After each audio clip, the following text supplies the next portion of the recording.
today is Monday and I wish all of you have a happy Monday. So, today is another day and today is another vlog. Of course, simple vlog lang naman as usual, as always. But anyway, thank you everyone for always being there to watch my vlog. Especially ikaw na nanonood nito ngayon. Thank you! So, ngayon, ako po ay aalis. Pupunta po ako ng Trece Martires para mag-drop off po ng order sa Lazada. So, amen! Thank you, Lord. Kahit pa paano ay may order. So, yeah, I'm so happy today. And so, I'm so happy. And, yun. Continuous pa rin yung medication ko for 2 weeks. Siguro, 4 days na nakalipas since nung na-hospital ako. And, yeah. Okay na po ako ngayon. And hindi na po ako stubborn. Sinusunod ko na po yung follow ni doktor na iwasan ng coffee and tsaa for now at ng mga spicy food at whatever. Ang daming bawal. So ngayon, tiis ako para gumaling. So yeah, I'm going to start my day and see you later!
When I walk into the kitchen, you saw the look on my face. You saw the look on my heart to get out of this place.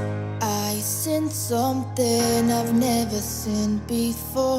When you put on the pineapple, we couldn't be friends anymore. Pineapple blossoms, go on pizza. It's a fruit and you know that. Pineapple doesn't go on pizza. They just don't belong.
I've never seen before. When you put on the pineapple, we couldn't be friends anymore.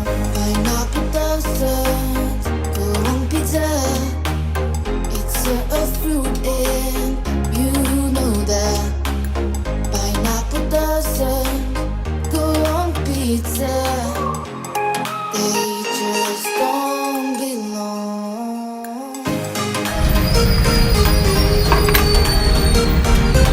So ayan, nandito na po ako sa jeep ngayon. Mamaya uwi.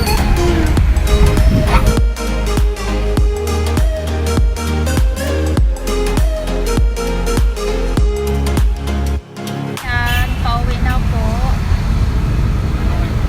Nag-aantay na lang na mapuno yung jeep. And then, wala tayong sasakyan. Kaya, mag-jeep-jeep. Dito ako sa napakainit. Sarado yung Lazada, drop-off. Hindi ko alam kung bakit. Siguro dahil gawa nung nagbagyo. So, yung mga product, walang nag-pick up. So, punong-puno na. Kaya hindi in-accept ng Lazada yung parcel ko kasi puno na daw. So, ang nangyari, uwi ako ngayon, hindi ko na-drop off. Mag-antay na lang daw ako ng text kung kailan sila available. Then, tsaka ako pwede